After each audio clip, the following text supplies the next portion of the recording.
এক ভাই জিজ্ঞেস করেছেন যে জামাত শিবিরের লোকেরা এতরাজ করে আমার উপর যে সাইদি সাহেবের ভুলগুলি কেন ধরা হয়েছে। তার ব্যক্তি জীবনে ভুল ধরেছি?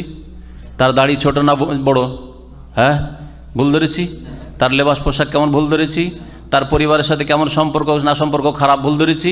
হ্যাঁ, তিনি ব্যক্তি জীবনে কিছু টাকা পয়সা বেমানি করেছেন বা কিছু করেছেন নেতা হয়ে ভুল ধরেছি? এগুলি ভুল ধরা জায়েজ নাই ব্যক্তি জীবনে, যার দ্বারা অন্যের ক্ষতি না হয়। কিন্তু যেগুলি আকিদার ভুল, সুন্নত বিদআতকে সুন্নত বলা, তারপরে শিয়া খোমাইনিকে বলা, বাপের বেটা বলা, এগুলি গুমরাহির দিকে জাতিকে ঠেলে দেওয়া। জি হ্যাঁ, গুমরাহির দিকে জাতিকে ঠেলে দেওয়া, এগুলো ছোট কথা নাই, এগুলো আকিদার বিষয়। বেশ কিছু আকিদার বিষয় রয়েছে আর কিছু হয়তো মাসলা মাসাইলের বিষয় রয়েছে। সুতরাং এই ক্ষেত্রে সতর্ক করা ফরজ। আমি একটা পয়েন্ট, আমি এই প্রশ্নটা বদরে করেছিল এই গত 2 সপ্তাহ আগে, তার উত্তর বলেছি, এখানে বলি, হয়তো এর আগে বলিনি। আল্লাহ পাক রব্বুল ওই উত্তরটা অতিরিক্ত অ্যাড করার তৌফিক দিয়েছেন। সেটা হচ্ছে যে যদি কেউ ভুল গাইড করে থাকে ধর্মের নামে, তো গুনার বোঝাগুলি যারা ভুল পথে চালিত হবে ওর উপরে চাপবে না? চাপবে না? চাপবে, ঠিক না? আচ্ছা, ওই লোকগুলি, যেই লোকগুলি ওর ভুল মিসগাইডের কারণে গুনাহে লিপ্ত, শিরকে লিপ্ত, বিদাতে লিপ্ত, ভ্রান্ত আকিদা, যে শিয়াদের সাথে হানফি সাফির ইখতিলাফি হয়তো আছে, অথচ আকিদার ইখতিলাফ, অথবা এইরকম যা ধরেন জাল হাদিস বয়ান করে মানুষকে গুমরা করা, মিলাদের বিষয় ইত্যাদি, এসব বিষয়গুলি ওতে আছে। তারপরে সাইয়েদেনা সম্মিলিত দুরুদ পড়া, সম্মিলিত মহব্বতের জিকির পড়া, এসব যে বিদাতগুলি আছে, এগুলো থেকে সতর্ক করলাম। তাহলে তার কারণে, তার ভুল বক্তব্যের কারণে অনেক লোকেরা যে গুমরাহ হচ্ছিল, তাদের ওই গুমরাহ লোকদের সংখ্যা কমে আসলো না? আসলো না? কমে আসলো না? আসলো না?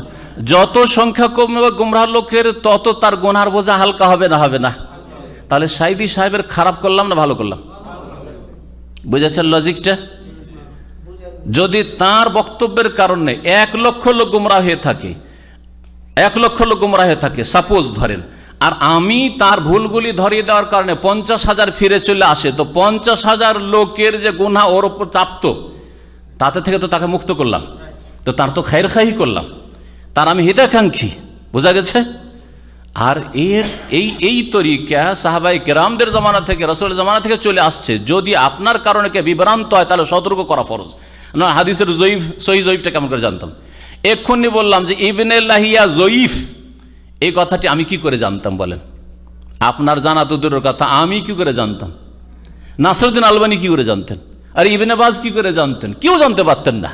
যদি ইবনে লাহিয়ার যুগের অন্যান্য মুহাদ্দিসরা না বলতেন যে ইবনে লাহিয়া এ হচ্ছে জয়ীফ, এর স্মৃতি শক্তি দুর্বল, বা এর মধ্যে চরিত্রে দোষ ছিল যার ফলে জয়ীফ, এই কথাটা যদি না বলতে, এটা গীবত নয়?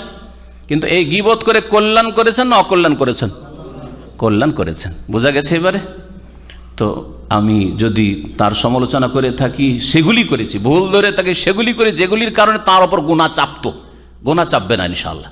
যে লোকগুলি হেদায়েত হয়ে গেছে সেই লোকগুলির গুনাহ চাপবে না তার উপর, আর বাকি যেই লোকগুলি এখনো গুমরাহ হয়েছে, অন্ধভক্ত হয়ে, সেই গুনাহগুলি কিন্তু চাপতেই থাকবে, চাপতে থাকবে। ভালো করে মনে রাখেন।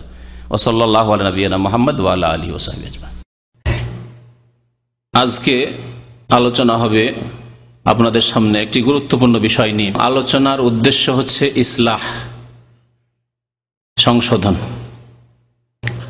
আল্লাহ পাক রব্বুল আলামিন সূরা হুদের আয়াত নম্বর 88-তে শুআয়ব আলাইহিস সালাতু ওয়াস সালাম, যিনি আল্লাহর নবী ছিলেন, তার সম্পর্কে তার বাণী উল্লেখ করেছেন। তিনি জাতিকে যখন ইসলামের, ঈমানের দাওয়াত দিচ্ছিলেন, তখন তাদেরকে দাওয়াত দেওয়ার, তাদেরকে আল্লাহর দিকে ডাকার, তাদের যে ভুল ত্রুটি রয়েছে সেগুলিকে তুলে ধরার উদ্দেশ্য সম্পর্কে তিনি বলতে গিয়ে জাতিকে সম্বোধন করে বলেছিলেন, ইন উরিদু ইল্লাল ইসলাহ, আমার উদ্দেশ্য হচ্ছে একমাত্র ইসলাহ করা, সংশোধন করা। ইন উরিদু, আমি কিছুই চাই না। আমি শাব্দিক অর্থ করি কোরআনের আয়াতের। ইন উরিদু মানে মা উরিদু, আমি কিছুই চাই না, ইল্লাল ইসলাহ, সংশোধন ছাড়া, অর্থাৎ সংশোধন ছাড়া আর আমার কোনো উদ্দেশ্য নেই। মাস্তাতাতু, যথাসাধ্য, কারণ মানুষের শক্তি ক্ষমতা সীমিত, এলম সীমিত। আমার ক্ষমতায়, আমার এলমে যতটুকু আছে, আল্লাহ যতটুকু তৌফিক দিয়েছেন ততটুকুই আমি মানুষের সংশোধন করতে চাই, তার বেশি নয়। তার বেশি সম্ভব নয়। ওমা তৌফিক ইল্লা বিল্লাহ, এবং আমার শক্তি ক্ষমতা কিছুই নেই। ওমা তৌফিকি, আমার কোনো তৌফিক নেই, ক্ষমতা নেই, শক্তি নেই, ইল্লা বিল্লাহ, আল্লাহ ছাড়া। আল্লাহ পাক যদি আমাকে ক্ষমতা না দেন, শক্তি না দেন, তাহলে আমার কোনো তৌফিক নেই, আমাকে তৌফিক হবে না, আমার কোনো শক্তি সামর্থ্য হবে না। আলাইহি তাওয়াক্কালতু, সুতরাং যখন তৌফিক আল্লাহর, তাহলে আল্লাহর উপরে আমি ভরসা রাখি। যখন আল্লাহর তৌফিক ছাড়া, সাহায্য ছাড়া, মদদ ছাড়া কিছুই হতে পারে না, তাই আমি তার প্রতি ভরসা রাখি। আলাইহি তাওয়াক্কালতু ওয়া ইলাইহি উনীব, এবং তার দিকে আমি প্রত্যাবর্তন করি। এই আয়াত আমার আপনাদের সামনে পেশ করার উদ্দেশ্য হচ্ছে যে আমাদের উদ্দেশ্য কারো উপর আক্রমণ করা নয়, কারো ক্ষতি সাধন করা নয়। আলহামদুলিল্লাহ, কারো সাথে ব্যক্তিগত কোনো শত্রুতা নেই, না পার্থিব কোনো ঝগড়া আছে, না কোনো দ্বন্দ্ব আছে, কোনো কিছুই নেই। যদি ভুল ত্রুটি ধরা হয় সেটি আল্লাহর স্বার্থে, এবং আল্লাহ পাক যেন এই নিয়ত রাখার তৌফিক দান করেন আমাদের সবাইকে, বলুন আমিন। আর সবার আগে আমাকে যেন আল্লাহ তৌফিক দান করেন, কারো উপর আক্রোশ না থাকে, কারো উপর শত্রুতা না থাকে, দিল অন্তর সাফ থাকে, এবং আল্লাহর সন্তুষ্টির জন্য যদি কারো ভুল ধরি, আল্লাহর সন্তুষ্টির জন্য আল্লাহ পাক যেন এর তৌফিক আমাকে দান করেন। এর আগে চরমনাই সম্পর্কে আলোচনা করেছি, সেখানেও বেশ কিছু কথা উল্লেখ করেছি প্রথম দিকে, যাতে করে মানুষের ভুল ধারণা না হয় যে আর আমরা কারো মানহানি করতে চাই, কখনো নয়। বরং আমরা সংশোধন করতে চাই। সংশোধন করতে চাই যিনি ভুল বলেছেন তার, এবং তিনি যেহেতু তার শুধু ব্যক্তি জীবনের ভুল নয়, তিনি বক্তব্যে বলেছেন অথবা তিনি লিখেছেন, তার বইয়ে রয়েছে যেগুলি যুগ যুগ ধরে থাকতে পারে, এবং লোকজন সেগুলি শোনে ভুল পথে চালিত হয়ে জাহান্নামের পথ ধরে নিতে পারে, গোমরাহ হয়ে যেতে পারে, পথভ্রষ্ট হয়ে যেতে পারে। সেই জন্য অসংখ্য মুসলিম ভাইদেরকে, বরং মানব জাতিকে সংশোধন করার উদ্দেশ্যে, যদিও বক্তা অথবা লেখক সংশোধন না হয়, নাই হয় যদি, বা ইন্তেকাল করে গিয়ে থাকে, অনেকে এর আগে যেগুলি আলোচনা করেছে, অনেকে ইন্তেকাল করে গেছে, তার আর সংশোধনের কোনো উপায় নেই। যা কিছু পাওয়ার আল্লাহ পাক তা দিয়ে দিয়েছেন, নাই বিচার আল্লাহ পাক তার সাথে করেছেন এবং করবেন। কিন্তু অসংখ্য মানুষ যারা পথভ্রষ্ট হয়ে যাচ্ছে ভুল বক্তব্যের কারণে অথবা ভুল কথা লিখে থাকার কারণে, তাদেরকে সংশোধন করাই হচ্ছে বড় উদ্দেশ্য। এই জন্য ব্যক্তি জীবনের কোনো ভুল ত্রুটি আমাদের বক্তব্যে ধরা হয় না। কখনো এই কথা বলা হয় না যে অমুক আব্দুর রহমান নামাজ পড়েন না, এটা বক্তব্যে, মানে ফজর নামাজ পড়েন না, বা তার ব্যক্তিগত চরিত্রে কিছু দোষ আছে। ব্যক্তিগত এইরকম ব্যক্তি জীবনের ভুল ত্রুটি সরাসরি তাকে সংশোধন করার বিষয় রয়েছে। সে যদি মরে গিয়ে থাকে বেনামাজি অবস্থায়, তাহলে আর সংশোধনের কোনো উপায় নেই। কিন্তু যেই ভুলের কারণে সারা বিশ্বের অসংখ্য মানুষ ক্ষতিগ্রস্ত হতে পারে, সেই ভুলের সংশোধন করে দেওয়া আরো গুরুত্বপূর্ণ ফরজ, না হলে অনেকে পথভ্রষ্ট হয়ে যাবে। আশা করি আমার কথা স্পষ্ট। দ্বিতীয় আরেকটি বিষয় ভূমিকাতে যা উল্লেখ করব তা হচ্ছে যে আল্লাহ পাক বলেছে ইন্নামাল মুমিনুনা ইখওয়াহ, সূরা হুজরাত আয়াত নম্বর 10, নিঃসন্দেহে মুমিনরা একে অপরের ভাই। তাহলে আমরা যারা মুসলিম, যদিও ফাসেকি কাজকার মধ্যে থাকে, এমনকি চুরি ডাকাতিও থাকে, হ্যাঁ, মদপান করাও থাকে, তবু সে আপনার মুসলিম ফাসেক ভাই, গুনাহগার ভাই, কিন্তু মুসলিম ভাই। ওই রকমই যদি কোনো আলেমের মধ্যে, কোনো বক্তার মধ্যে, কোনো লেখকের মধ্যে, কোনো দাড়িওয়ালা নামাজি লোকের মধ্যে যদি কোনো বিদাত থাকে, আর সেই বিদাত তাকে ইসলাম থেকে বহিষ্কৃত না করে, এমন বড় বিদাত করেনি, মানে কুফুরির বিদাত করেনি, শিরকির বিদাত করেনি যে ইসলামের গণ্ডি থেকে বেরিয়ে যাবে, এরকম কাজ করেনি, তাহলে সে বিদাতি হলেও বা বিদাতি কথাবার্তা বললেও বা লিখলেও সে আমাদের মুসলিম ভাই। আরেকটি বিষয় হচ্ছে যে যেই কথাগুলি বলবো বাহ্যিক নজরে আপনাকে মনে হবে যেগুলি সমালোচনা, গীবত। আর গীবত করার হুকুম হচ্ছে, আসল হুকুম হচ্ছে হারাম। কিন্তু এর আগে চরমনাইয়ের আলোচনা করতে গিয়ে, তাবলীগ পরিচিতির আলোচনা করতে গিয়ে কয়েক বছর আগে আমি বলেছি যে উলামায়ে কেরামদের নিকট ইজমা ঐক্যমত রয়েছে যে 6টি ক্ষেত্রে, 6টি কারণে, 6টি স্থানে গীবত করা কখনো জায়েজ, কখনো ওয়াজিব। জায়েজ, আবার অনেক সময় ওয়াজিব, এবং এর বিভিন্ন উদাহরণ দিয়ে আপনাদেরকে বুঝিয়েছি। তার মধ্যে যদি খুব সহজে আপনাদেরকে জানতে হয় কিতাব থেকে যে এই কথাগুলি, যে গীবত করা অনেক ক্ষেত্রে ওয়াজিব বা জায়েজ, এটা যদি জানতে হয় রিয়াজুস সালেহিন, আমার সামনে এখন আরবি কিতাব রয়েছে। এর আগে যখন চরমনাইয়ের বক্তব্য করেছিলাম 2-3 মাস আগে, তখন বাংলা রিয়াজুস সালেহিন নিয়ে এসে দেখিয়েছিলাম এবং বাংলা থেকে পড়ে শুনিয়েছিলাম, আরবি পড়ে শুনিয়েছিলাম। এতে গীবতের অধ্যায়ে ইমাম নওয়াবী রহমতুল্লাহ আলাইহ 6ষ্ঠ শতাব্দীর মানুষ, আজকে থেকে প্রায় 800 বছর আগে, তো তিনি অধ্যায় কায়েম করছেন। বলছেন প্রথম অধ্যায় হচ্ছে গীবত সম্পর্কে, বাবু তাহরিম ও সেমাইল গীবা, গীবত শোনা হারাম। তাহলে শোনাই যদি হারাম হয়, কেউ গীবত করছে আর আপনি বসে বসে শুনছেন, হ্যাঁ ঠিক ঠিক, অনেকে করে না, নিজে গীবত করে না কিন্তু বন্ধু বান্ধব বলছে আর শুনতে আছে, তাহলে গীবত শোনা হারাম একটা অধ্যায়। তারপরের অধ্যায় হচ্ছে তার গীবত শোনাই যদি হারাম হয়, তাহলে গীবত করা আরো বড় হারাম। তারপরের অধ্যায় 255 বা 55 অধ্যায় হচ্ছে গীবত করা বা গীবত শোনা হারাম। আর 256 অধ্যায় হচ্ছে বাবু বায়ান মা ইউবাহু মিনাল গীবাতে, গীবতের বেশ কিছু গীবত যে মুবাহ জায়েজ এই সম্পর্কে এই বাব, এই অধ্যায়। স্পষ্ট না অধ্যায়? তারপরে তিনি বলছেন যে জেনে রাখুন আন্নাল গীবাত ইলম আন্নাল গীবাত তুবাহু লিগারজিন সাহিহিন শারঈন, গীবত জায়েজ যদি উদ্দেশ্য সহি থাকে, শুদ্ধ থাকে এবং শরীয়ত সম্মত, শারঈ শরীয়ত সম্মত হয়, ইসলাম সম্মত, ইসলাম যদি সাপোর্ট করে যে আপনি গীবত এই ক্ষেত্রে করতে পারেন। লা ইউমকিনুল উসুল ইল্লা বিহা, এই গীবত সমালোচনা না করলে ইসলামের এই উদ্দেশ্য হাসিল করা যাবে না, যে ক্ষতিটা হয়ে যাচ্ছে সেই ক্ষতি থেকে মুক্ত করা যাবে না জাতিকে। ওয়াহুয়া সিত্তাতু আসবাব, আর তা হচ্ছে সিত্তা মানে 6টি কারণে, তো 6টি কারণে গীবত করা জায়েজ। ইয়াখুযু আনহুল ইলম, তার কাছ থেকে যদি বিদাতির কাছ থেকে ইলম হাসিল করতে যায়, ওয়া খাফা ইয়াতাদাররাল মুতাফাক্কিহ বিযালিকা, এবং আশঙ্কা আছে যে এই বক্তার কাছে যদি এই ছাত্র, এই শ্রোতারা শুনতে যায় তাহলে ক্ষতিগ্রস্ত হবে, গুমরাহ হয়ে যাবে, পথভ্রষ্ট হয়ে যাবে। দেখছেন কত সুন্দর কথা, ফাআলাইহি নাসিহাতু বিবায়ানি হালিহি, তাহলে তাকে উপদেশ দিয়ে বুঝিয়ে দিতে হবে, তার অবস্থা বর্ণনা করে যে এই যে বক্তার কথা শুনছেন তার অবস্থা এরকম, সে জাল হাদিস বয়ান করে, সে বিভ্রান্ত করে, সে ভুল ব্যাখ্যা করে ইসলামের।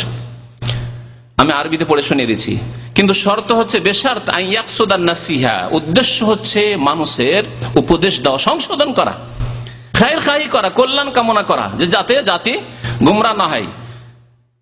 আর উদ্দেশ্য কি থাকতে হবে না? হাসাদ, হিংসা থাকতে হবে না, শয়তানি উদ্দেশ্য থাকতে হবে না, যে তার মানহানি করব, তাকে ক্ষতিগ্রস্ত করবে, এই উদ্দেশ্য থাকতে হবে না। ইন্নামাল আমালু বিন্নিয়াত, তো নিয়ত থাকতে হবে যে আমরা জাতিকে বিভ্রান্তি থেকে, গুমরাহি থেকে বাঁচাবো। কারণ অসংখ্য মানুষ এই বিভ্রান্তির জালে ফেসে গেছে, মনে করছে যে এত সুন্দর সুন্দর কথা, তো সবগুলি মনে হয় ইসলামের কথা, ঠিক না? সুতরাং সংশোধন করা জরুরি। তাই আপনাদেরকে এই রিয়াজুস সালেহিন থেকে শোনালেন। ইমাম নবী রহমতুল্লাহ আলাইহি মুসলিম শরীফের শারহা যে রয়েছে, ভাষ্য রয়েছে, তাতেও এই বিষয়গুলি উল্লেখ করেছেন আরো ওলামারা। তারপরে ইমাম নবী আরো, অনেকে বলতে পারে যে এটা ইমাম নবীর ব্যক্তিগত মত না, তিনি বলছেন যে ফাহাদিহি সিত্তাতু আসবাব, এই যে 6টি কারণে গীবত করা যাবে, যাকারাহাল উলামা, ওলামারা উল্লেখ করেছেন, শুধু তিনি নন, তার পূর্বেও। ওয়া আকসারুহা মুজমাউন আলাইহি, এবং এর অধিকাংশতে ইজমা, ঐক্যমত রয়েছে, কারো দ্বিমত নেই। হানাফি, শাফিঈ, মালিকি, হাম্বলি কারো দ্বিমত নেই যে এই সব ক্ষেত্রে গীবত করা যাবে। আরো শোনেন, তারপর ওয়া দালাইলুহা মিনাল আহাদিসিস সহিহাতি মাশহুরা, এবং সহিহ হাদিস দ্বারা এর বলিষ্ঠ দলিল প্রমাণ রয়েছে। তারপরে দলিল প্রমাণগুলি তিনি বর্ণনা করেছেন। তার মধ্যে একটি দলিল, নবী করিম সাল্লাল্লাহু আলাইহি সাল্লামের কাছে এক মহিলা আসছে, ফাতেমা বিনতে কাইস, বুখারী মুসলিমের হাদিস। ফাতেমা বিনতে কাইস বলছে, আতাইতুন নবী সাল্লাল্লাহু আলাইহি ওয়াসাল্লাম, নবী সাল্লাল্লাহু আলাইহি ওয়াসাল্লামের কাছে আসলাম, ফাকুলতু, বললাম, ইন্না আবুল জাহাম ওয়া মুআবিয়া খাতাবানি, আমাকে আবুল জাহামও পয়গাম দিয়েছে, বিয়ে করার জন্য প্রস্তাব পাঠিয়েছে, আর মুআবিয়া যিনি পরে বাদশা হয়েছিলেন তিনিও পয়গাম দিয়েছেন, খাতাবানি পয়গাম। ফাকালা রাসূলুল্লাহ সাল্লাল্লাহু আলাইহি ওয়াসাল্লাম, আল্লাহর রাসূল সাল্লাল্লাহু আলাইহি ওয়াসাল্লাম বললেন, কি বলছেন? বিয়ে করে নাও, কাউকে একজন, কোন একজনকে ধরে না। আম্মা মুআবিয়া, শোনো, মুআবিয়া ফাসউলুকুন, অথচ নবী সাল্লাল্লাহু আলাইহি ওয়াসাল্লামের শালুক, শালা, ঠিক না? কার ভাই? আল্লাহ নবীর কোন বিবির ভাই? উম্মে হাবিবা বিনতে আবি সুফিয়ান, আর মুআবিয়া বিন আবি সুফিয়ান, উম্মে হাবিবা রাদিয়াল্লাহু তাআলা আনহার ভাই, শালা। শালা সম্পর্কে কি বলছেন নবী করিম সাল্লাল্লাহু আলাইহি ওয়াসাল্লাম? ফাসউলুকুন, তো ফকির, নিঃস্ব, দরিদ্র, লা মালা লাহু, তার কাছে একটা পয়সা নেই, কি খাওয়াবে তোমাকে বিয়ে করিনি, গীবত নয়। ও আম্মা আবুল জাহাম, আবুল জাহামের কথা বললে সে পয়গাম দিয়েছে ফালা ইয়াজাউল আসা আন আতিকি, সে তো নিজের কাঁধ থেকে লাঠি রাখে না, মানে সব সময় লাঠি দেখায়। সে এর আগে বিয়ে করেছে, স্ত্রীকে মারধর করে, সুতরাং মারধর করা স্বামীকে বিয়ে করতে যাবে? দুটি ক্ষেত্রে কি করলেন? নিষেধ করলেন। ফকিরকে বিয়ে করতে নিষেধ করলেন নবী সাল্লাল্লাহু আলাইহি ওয়াসাল্লাম, আর গীবত করলেন না। আর এই লোকটি স্ত্রী মারে, গীবত নয়? যদি বলা হয় এই লোক সম্পর্কে কিছুই জানি না, খুব ভালো মানুষ আমাদের সামনে, কিন্তু স্ত্রী মারে, তার বদনাম হলো না আমার সামনে, সে আমার দৃষ্টিতে নিচে নেমে গেল না? অবশ্যই। নবী সাল্লাল্লাহু আলাইহি ওয়াসাল্লাম বললেন আবু জাহাম তো নিজের কাঁধ থেকে কোনদিন লাঠি রাখে না। অন্য হাদিসের ফাদাররা বললেন না, শুধু মারে না, খুবই মারে, খুব বেশি মারে, দাররা বেশি মোবাইলের সাথে স্ত্রীদের খুব মারধর করে। সুতরাং তুমি কাকে বিয়ে করলে? ইনকাহি ওসামা, ওসামাকে বিয়ে করেন। আল্লাহ নবী সাল্লাল্লাহু আলাইহি ওয়াসাল্লাম ওসামাকে খুব ভালোবাসতেন, ওসামাকে বিয়ে করেন। কিন্তু ওসামা ছিল কালো চুকচুকে, আফ্রিকান রং। মনে দ্বিধাদ্বন্দ্ব প্রথম দিকে, ফাতেমা বিনতে কায়সার ছেলে কালোকে বিয়ে করব, কিন্তু চিন্তা করেন আল্লাহ নবী যখন পরামর্শ দেন বিয়ে করেই নি। তারপরে তিনি বলছেন যে ওসামাকে বিয়ে করার পর আল্লাহ পাক আমার জন্য বড়ই কল্যাণ করেছিলেন, ভালো স্বামী পেয়েছিলাম, আমি খুব সুন্দর স্বামী পেয়েছিলাম। নবী সাল্লাল্লাহু আলাইহি ওয়াসাল্লামের পরামর্শ, মুত্তাফাকুন আলাইহি, বুখারী মুসলিমের হাদিস। এখানে একটি বিষয় আর বলছি, যে এই ফাতেমা বিনতে কায়েসকে একজনের স্বার্থে গীবত করা ঠিক না। ফাতেমা বিনতে কায়েসকে যে বলা হলো মুআবিয়া সম্পর্কে সমালোচনা করে, গীবত করে, এবং আবু জাহম সম্পর্কে, এটি কার স্বার্থে? একজন মহিলার স্বার্থে গীবত করা হলো। তাহলে যদি কোনো বক্তা যার বক্তব্য শুনে, যার ভক্ত রয়েছে লক্ষ লক্ষ, তাহলে তাদের স্বার্থে গীবত করা কত বড় ফরজ। যদি এত লোককে সংশোধন করার উদ্দেশ্য থাকে, এত লোক বিভ্রান্ত হয়ে যার আশঙ্কা আছে, সুতরাং তাদেরকে সঠিক রাস্তা দেখানোর উদ্দেশ্য থাকে। আশা করি আমার কথা স্পষ্ট আপনাদের সামনে। 6টা ব্যাপারে যদি কেউ কারো পিছনে কথা বলে গীবত হয় না, এটা ভালো করে জেনে নেওয়া উচিত। 6টা বিষয়। 1 নাম্বার হলো জালেম শাসক, যার হাতে ক্ষমতার দণ্ড রয়েছে, যে ক্ষমতার দণ্ডকে অন্যায়ভাবে স্টিম রুলারের মতো ব্যবহার করছে, সামনে বলা মুশকিল, তার পিছনে বলা যাবে, গীবত হবে না। 2 নাম্বার, কোন ব্যক্তি যখন ফতোয়া চাইবে কোন আলেমের কাছে, কোন ব্যক্তির পিছনে তার অপছন্দনীয় বিষয় বলতে হবে ফতোয়া ক্লিয়ার করার জন্য, এই ক্ষেত্রে গীবত হবে না। 2 নাম্বার। 3 নাম্বার হলো বিচার ফায়সালা করার জন্য, কোর্টে বিচার ফায়সালা করতে গেল, তখন সবগুলো বিষয় ভালো মন্দ, পছন্দনীয় অপছন্দনীয় সব বলতে হবে, নাহলে বিচারক বুঝবেন না সঠিক রায় দেওয়ার জন্য। তাই বিচারকের সামনে অপছন্দনীয় বিষয় বলাটাও গীবত নয়।